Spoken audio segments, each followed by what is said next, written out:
Hello po mga kababayan, si Dante Maravillas. Nagkagulo kanina mga kababayan sa Amerika because of the fourth assassination attempt kay Donald Trump. Yan yung mga balita ngayon mga kababayan. Trump evacuated from dinner with reporters after shooter opens fire. Yan si Trump mga kababayan, hindi pa talaga oras. Sabi dito sa report ng Al Jazeera, police chief say suspect armed with shotgun, handgun, and knives. Ito yung nangyari, mga kababayan, yung kaguluhan. You can see the gasp. Was that a gasp there from the president of the White House Correspondents Association? Yan, nagkakagulo sila dyan. Nagtatakbuhan. Ito yung dinner mga kababayan para sa mga mga White House correspondents, mga journalists covering White House. These are pictures from around 5-6 minutes ago where nagtakbuhan yung mga to the floor, evacuated from the head table at the Hilton Hotel in Washington DC. Nagtakbuhan yung mga security officials. The White House Correspondents Association dinner is an annual event. This is the moment I assume. So ito yan, nagkakagulo na. Kino-cover si Trump mga kababayan para itakas sa ligtas na lugar. Ito yung kasagsagan mga kababayan, courtesy ito ng Reuters. Ito yung kasagsagan. Nilolocate ng mga security officials, security agents kung saan galing yung putok. Abang kanya-kanyang cover sila, mga kababayan. Ayan o. Agad namang nahuli po yung shooter. Yan o. Sabi isa itong teacher, shooter of White House Correspondents' Dinner identified as 31-year-old California teacher. Yan po. Sabi dyan sa report, the man accused in Saturday night's shooting incident at the White House Correspondents Association dinner has reportedly been identified as called Thomas Allen, isang 31-year-old from Torrance, California. Multiple outlets citing law enforcement sources said Allen was taken into custody after gunfire erupted near the main security screening area of the event at the Washington Hilton. President Donald Trump, who was attending the annual dinner, was evacuated by the United States Secret Service along with other officials. Kasama doon si Vice President Vance. Investigators say the suspect was armed with multiple weapons including firearms and knives. So yan yung identity mga kababayan ng suspect. Isang teacher pala to. Member ng Democrat. Yan May award pa siya as Teacher of the Month. Cito Education of Torrance on being honored as our December Teacher of the Month. Cole Allen. Ito si Trump, sabi niya, they don't go after the ones that don't do much because they like it that way. President Trump joke, nobody told me this was such a dangerous profession, yung pagiging presidente. Talaga pag hindi pa oras mga kababayan ay hindi mangyayari. Yan nakadapa yung suspect. Nahuli ng mga Secret Service mga kababayan. Yung photo yun mga kababayan, si Trump mismo yung nag-publish niyan sa kanyang Truth Social. Ito yung interview sa isang political commentator na present doon sa dinner. What we just watched is so upsetting. I'm in studio and I'm shaking watching this, and I can't imagine what Erica Kirk is going through again. And I think it's important to remember that the people in that room, we know so many of them, they're also human. And I imagine that while they want to show up for press freedom, and we don't know what the motive of this shooter was, I imagine some of them are also really scared and traumatized. And I think viewers who are watching some of this footage will be scared and traumatized by it. It's really upsetting, and I feel so exhausted by how much violence we have to cover, violence against journalists, violence against politicians. I just can't imagine continuing on with this night. I understand the importance of standing up there and standing against these threats of violence, but this is very real and we are human. Journalists are human too. And I would really understand if, for security reasons and also just compassion, human reasons, this night didn't continue as planned. Ang bilis lang daw, mga kababayan. Nakuha na ng video kung paano tumakbo yung suspect. Papalapit doon kung saan nakaupo si Trump at nag-fire ng magkalimang gunshots. Wala man pong nasugatan.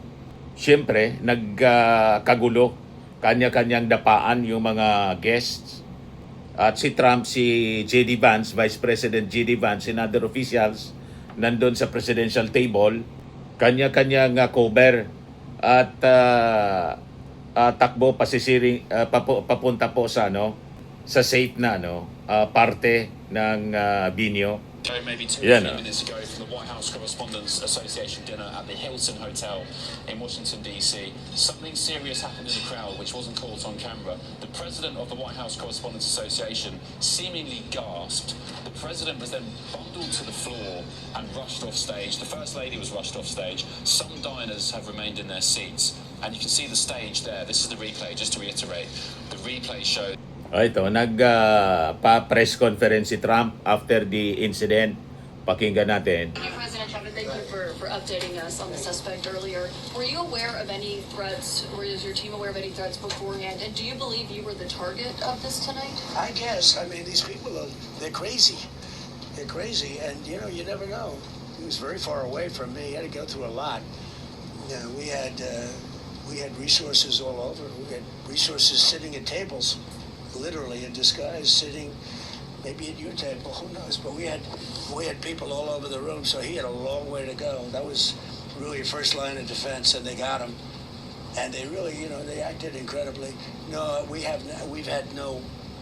There was no notification. We had no idea. Do you know of any political motivations from this Well, you never suspect? know. No, we'll be able to tell you that maybe by tomorrow or the next day. He's in custody, and they're asking him a lot of questions. I guess they're going over Todd, and they're already at his apartment. He lives in California, and they're over there, so they'll be able to tell you. Thank you, Caitlin. Sabi dito sa sa report, mga kababayan ng ABC News, there was absolute chaos. Ang sabi, yung lone actor, yung lone assailant, shooter, itong si Cole Allen, tumakbo siya, mga kababayan, from about 54 yards or 50 yards, mga kababayan. Doon nagkagulo sa event. Nagtakbuhan siyempre for safety. Ayan, mga kababayan. Kanya-kanyang cover sa ilalim ng table. Pero ang daming tao. Ito yung kuha ng suspect habang tumatakbo. Blurred siya, mga kababayan, kasi tumatakbo. Yan mga secret agents po. Nagkagulo. Ito yung pag-evacuate kay House Speaker Mike Johnson ng mga secret agents. Ito nagpulasa na palabas. Yung mga attendees po, kanya-kanyang takbuhan palabas. Ito na corner yung suspect na isang teacher po, si Cole Allen ng California. Na ang sabi, isang member ng Democrat, kalaban ng Republican ni Trump. So sabi dito sa report ng ABC News, according to law enforcement officials, brief on the investigation, the suspect is believed to have booked a room in the Washington Hilton where the dinner took place in early April. Nauna na nag-book, mga kababayan, sa hotel, sa venue. He is declining to answer questions but allegedly made some reference to targeting administration officials but was not specific, sabi po ng mga officials sa press statement. Authorities have not yet specified a motive in the shooting. Shortly before the White House press briefing, Trump posted a video showing agents take down the suspect who he said charged a security checkpoints armed with many weapons. He started running from 50 yards and he was fast. He was like a blur on tape, Trump said of the suspect. Yan o, hindi makita masyado. Tumatakbo dyan. Naka-blur siya kasi video siya. Tapos pinicturan. Ito siya yung suspect, mabilis na tumatakbo. Ito agent ito, napatras siya bigla. Kasi nabigla siya mga kababayan ng biglang labas sa kanyang harapan, papunta doon, galing dito, tumatakbo itong suspect. Ito, ituloy natin yung press ko ni Trump. Thank you, President Trump. There's a report in the New York Post that this assailant assembled his weapon somewhere on site at the hotel. What do you think about that? And I ask respectfully, why do you think this keeps happening to you? Well, you know, I've studied assassinations, and I must tell you, the most impactful people, the people that do the most, you take a look at the people, Abraham Lincoln, I mean, you go through the people that have gone through this, where they got them. But the people that do the most, the people that make the biggest impact, they're the ones that they go after. They don't go after the ones that don't do much because they like it that way. And when you look at the people that have either, whether it was an attempt or a successful attempt, they're very impactful people. Ito siya. And I've just released, for purposes of transparency, clarity, I've ordered it to be put out. You probably have it by now. Put out on Truth and put out on many of the platforms.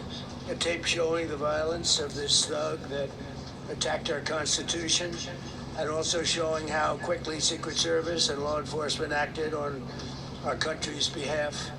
Really did a great job.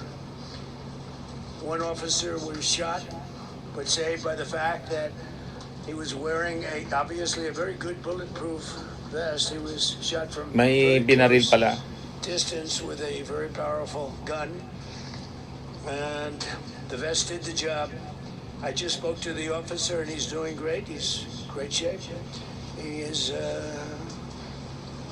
very high spirits, and we told him we love him and respect him, and he's a very proud guy. He's very proud of what he does, Secret Service agent.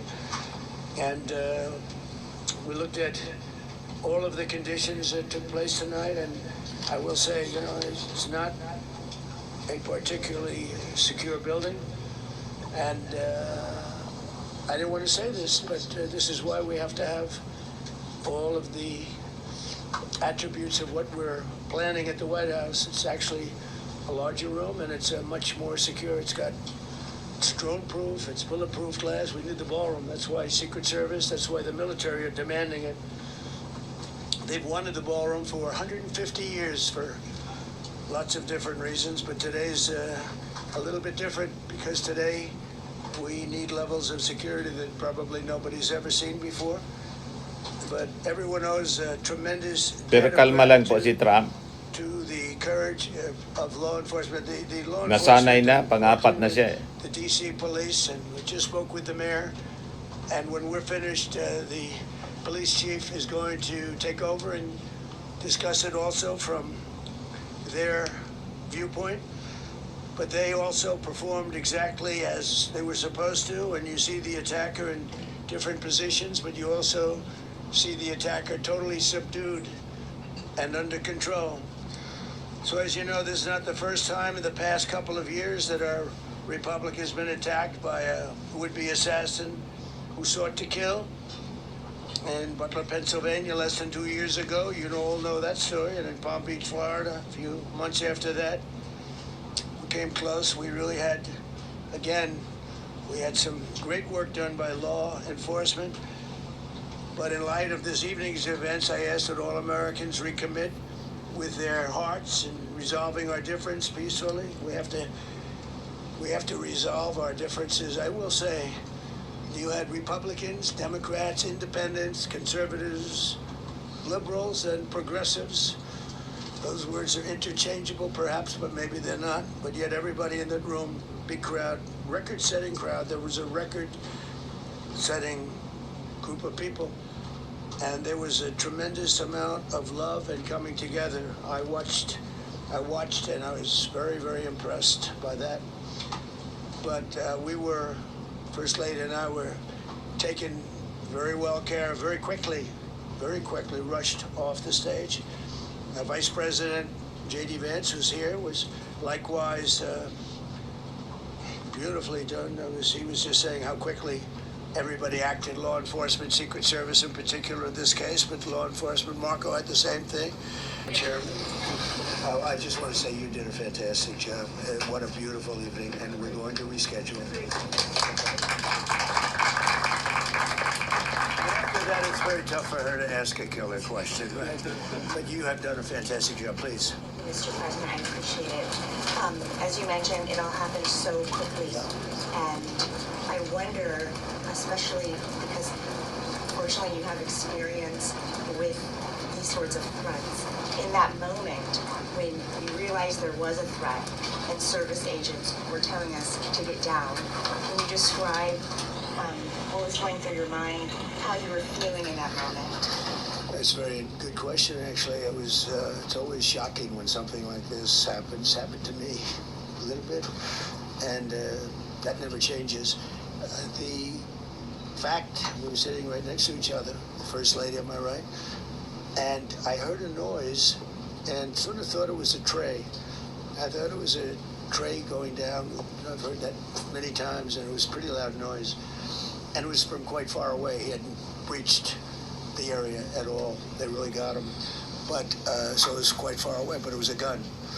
Ayan mga kababayan, immediately nagpa-press con si President Trump.